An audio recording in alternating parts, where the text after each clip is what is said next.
Hello students, welcome to physics class. Students, last video के अंदर actually वो by default जो है वो ऑफ हो गया, ठीक है। तो इसके अंदर अब हम नेक्स्ट इसमें स्टार्ट कर रहे हैं एल्गोरिथम के हमने बेटा 4 स्टेप कर लिए थे, राइट। 4 स्टेप के बाद अब हमें 5th स्टेप करना था। 4th स्टेप के अंदर फर्स्ट स्टेप हमने ये लिखा था कि उसकी कोई ना कोई इनपुट ज़रूर होनी चाहिए। इनपुट जो आप उसको दे रहे हो वो एग्जीक्यूटेबल होनी चाहिए। जो भी टाइम पीरियड लग रहा है आपका कोई भी स्टेप को एग्जीक्यूट करवाने में वो हमेशा फाइनाइट होना चाहिए, स्मॉल होना चाहिए, ठीक है। और कोई भी एल्गोरिथम की जो पूरा जो बना रहे हो आप एल्गोरिथम, वो ओपन एंडेड नहीं होना चाहिए, उसमें कोई ना कोई एंट्री ज़रूर होनी चाहिए। अब अपने पास आता है 5th स्टेप, ठीक है। 5th स्टेप के अंदर स्टेप्स लिख रहे थे हम यहाँ पे। स्टेप्स के अंदर अब हम 5th स्टेप्स के ऊपर चलते हैं, ठीक है।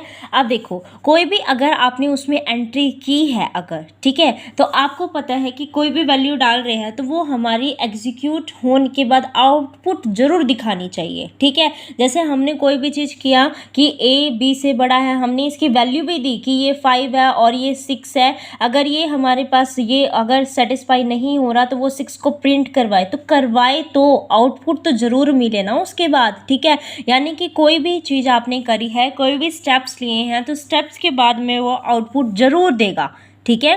स्टेप्स के बाद वो आउटपुट ज़रूर देगा, ये आपको ज़रूर ध्यान रखना है, ठीक है। तो आप लिखोगे it must produce an output after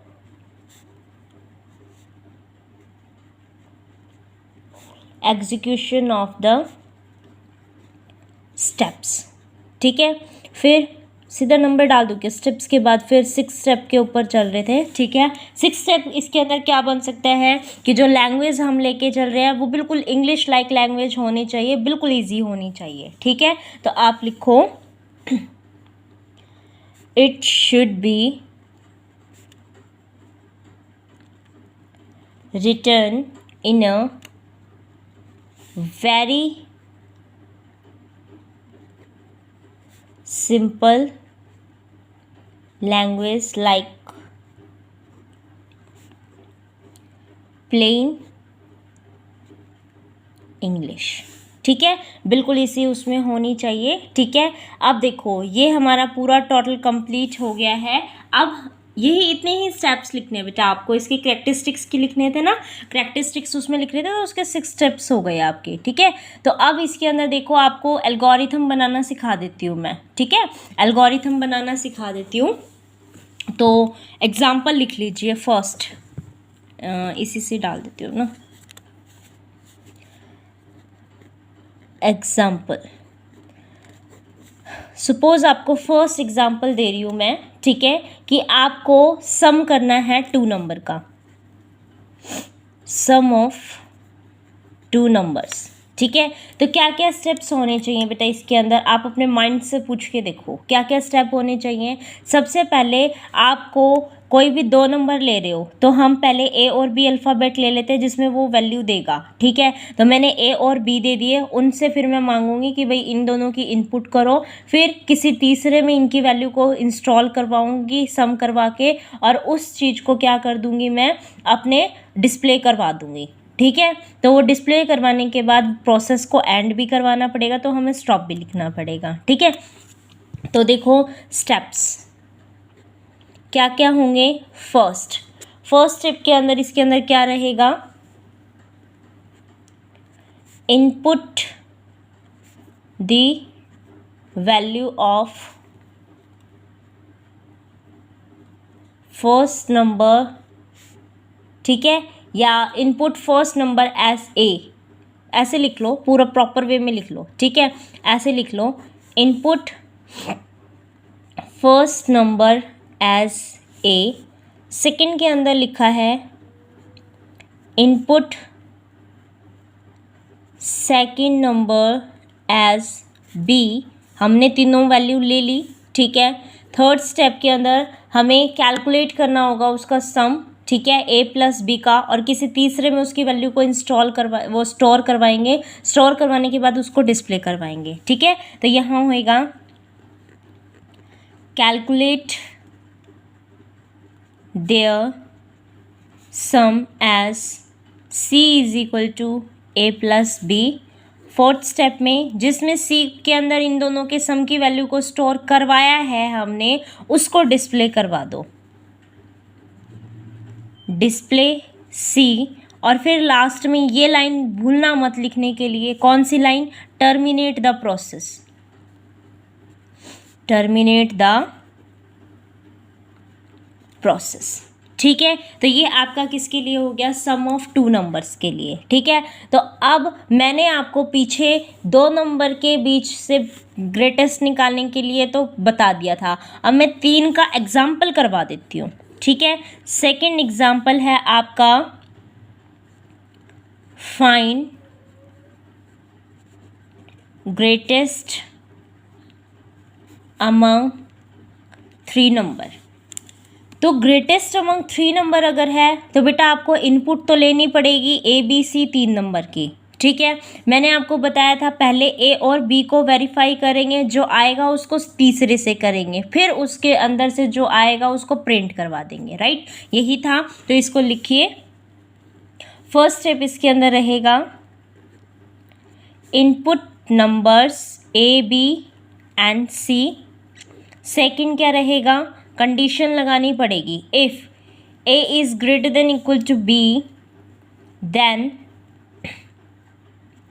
greater is equal to A कर देंगे। अगर ये कंडीशन सेटिस्फाई है तो ग्रेटर के अंदर, क्योंकि ग्रेटेस्ट निकालना है तो ग्रेटेस्ट तो 3 के अंदर से निकलेगा, ग्रेटर 2 के बीच में से निकलेगा। ठीक है, तो अगर 2 के बीच में से अगर ग्रेटर ए है, ये कंडीशन सेटिस्फाई है तो ए ग्रेटर है, ऑब्वियसली सी बात है, करेक्ट सिचुएशन हो जाएगी। लेकिन अगर ये ठीक नहीं है तो बी को तो बेटा प्रिंट करवाना ही पड़ेगा, क्योंकि फिर बी को सी से कंपेयर करवाया जाएगा। राइट, तो इसके अंदर अगर ये है तो देन करके हम ये लिख देंगे, अदरवाइज एल्स ग्रेटर क्या चली जाएगी, बी की वैल्यू। ग्रेटर एक जगह है, एक एड्रेस है जिसके अंदर अब बी की वैल्यू चली गई। ठीक है, जैसे यहाँ पे सी एक एड्रेस था जहाँ पे ए प्लस बी करके वैल्यू गई और उसको मैंने डिस्प्ले करवा दिया था उस जगह को, तो वो वैल्यू डिस्प्ले हो गई वहाँ पे। ठीक है, तो यहाँ पे अब मेरे पास ग्रेटर की वैल्यू ये आ गई। अब मैं जो भी ग्रेटर आएगा उसको किससे कंपेयर करवाऊँगी, मेरे सी से।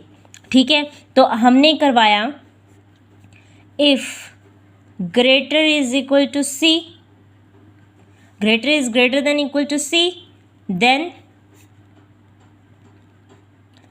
greatest आपका क्या हो जाएगा, ग्रेटर, क्योंकि ग्रेटर को मैं बड़ा बोल रही हूँ मेरी कंडीशन के अकॉर्डिंग। अगर ये ठीक है तो ग्रेटेस्ट वैल्यू भी यही रह गई, अगर ये ठीक नहीं थी तो ग्रेटेस्ट क्या हो गई, C। ठीक है, एल्स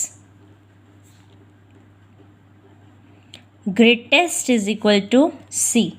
ठीक है, अब जो भी वैल्यू इसके अंदर गई होगी हमें उसी को ही प्रिंट करवाना है। अब अगर ये कंडीशन ट्रू थी तो इसके अंदर ये वैल्यू चली जाएगी, और ये ठीक थी तो ये चली जाएगी। ठीक है, तो अब हम किसको, ग्रेटेस्ट को प्रिंट करवाना चाहेंगे तो उसकी वैल्यू को डिस्प्ले करवा देंगे। तो क्या लिखेंगे,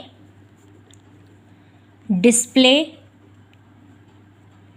ग्रेटेस्ट। ठीक है, ग्रेटेस्ट को मैंने क्या कर दिया, डिस्प्ले करवा दिया। अब टर्मिनेट द प्रोसेस, मैंने कहा था ना ये लाइन भूलना मत कि टर्मिनेट द प्रोसेस लिखना है। ठीक है, तो अब यहाँ पे लिख दो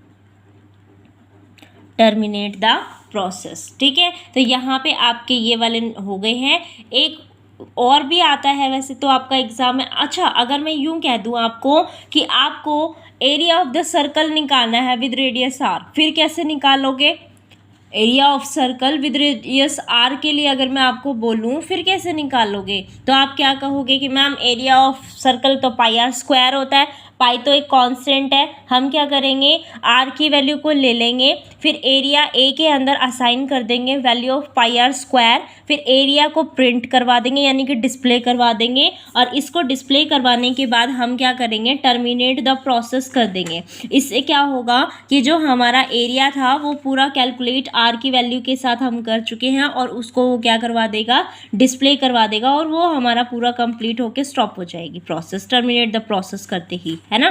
तो यहाँ पे ये क्या हो जाएगा आपका ओवर हो जाएगा, ठीक है।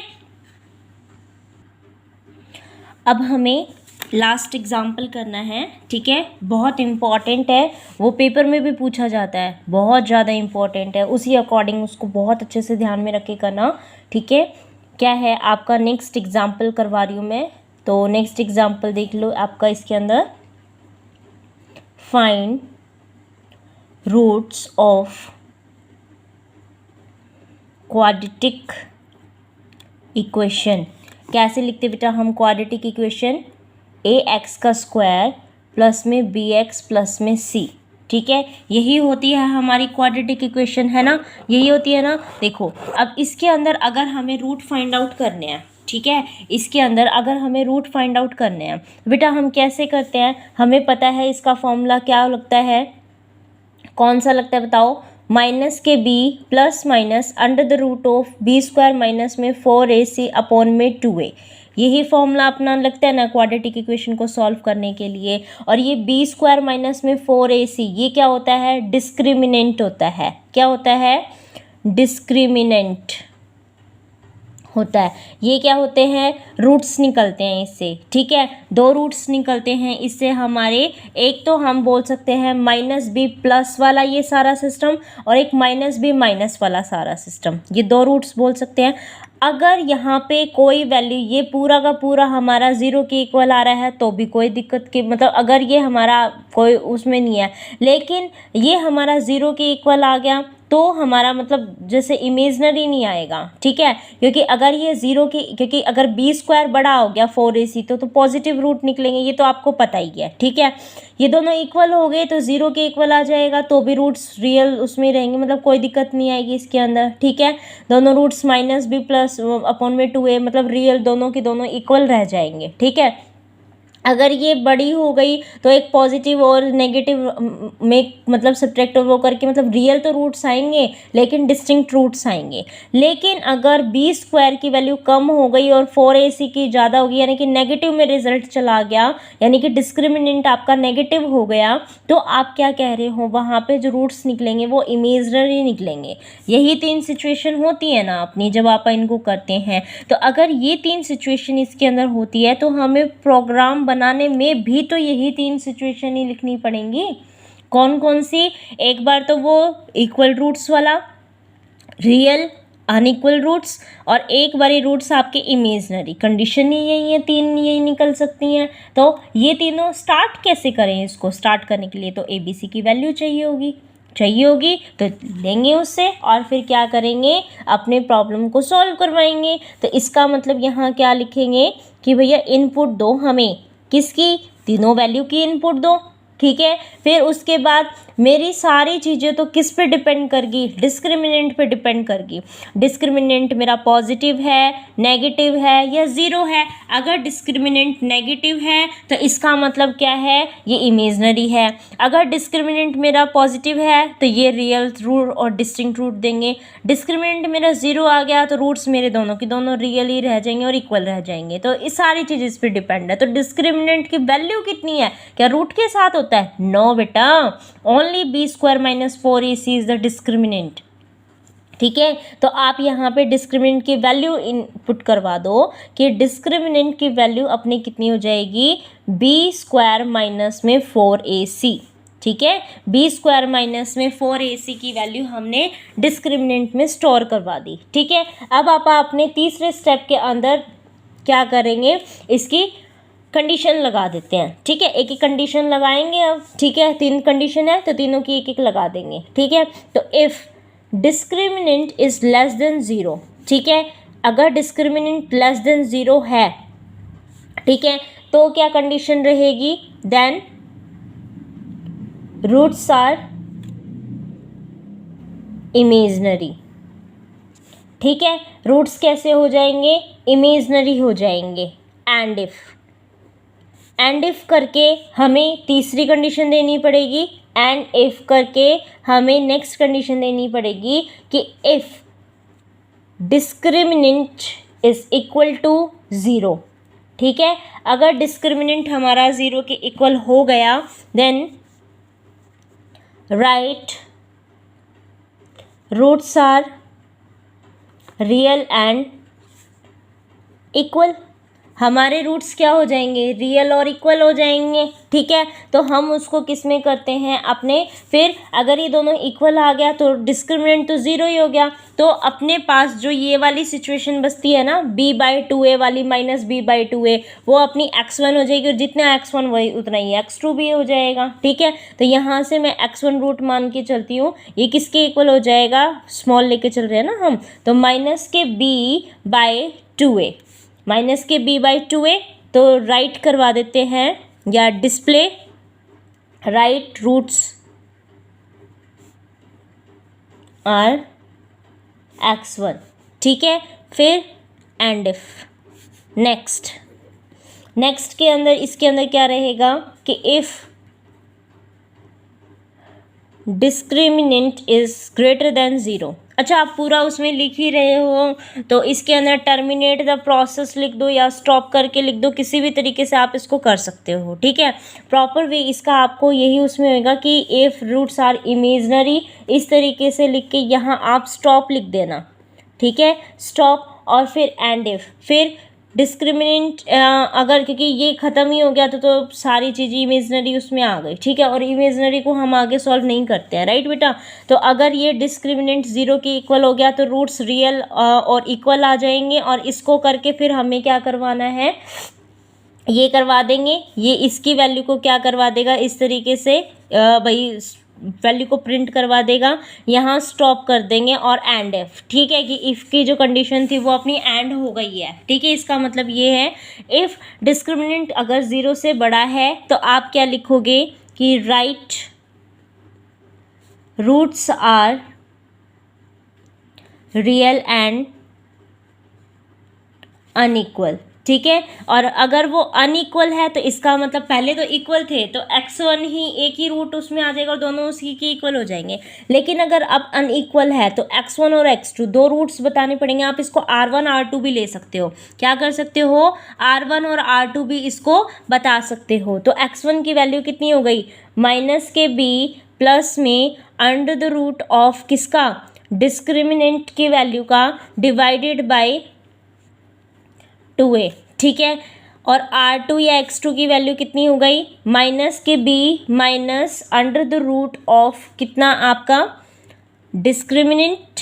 ठीक है, डिवाइडेड बाय 2a। ये दो अनइक्वल रूट्स हमारे पास आए हैं और इन्हीं दोनों की वैल्यू को हम क्या करवा देंगे, प्रिंट करवा देंगे। ठीक है, इन दोनों की वैल्यू को प्रिंट, क्योंकि यहाँ पे मैंने दो बार इसलिए लिखा है ना क्योंकि रूट दो हो गए, x1 x2 दोनों इक्वल हैं, तो मैंने x1 x1 को दो बार प्रिंट करवा दिया। यहाँ क्या करेंगे, right roots are x1 x2।